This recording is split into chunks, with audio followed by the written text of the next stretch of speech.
Mi nombre es Camila Canicova y represento al departamento de Lima. Mis medidas son 2.202 casos por feminicidio reportados en los últimos 9 años en mi país. Mi nombre es Karen Cueto y represento a Lima.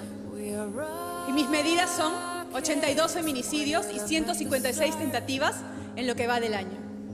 Mi nombre es Juana Acevedo y mis medidas son: más del 70% de las mujeres de nuestro país es víctima de acoso callejero.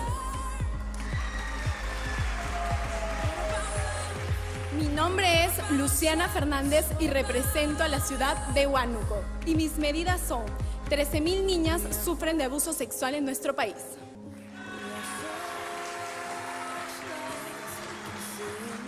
Mi nombre es Melina Machuca, represento al departamento de Cajamarca y mis medidas son: más del 80% de las mujeres de mi ciudad sufren de violencia.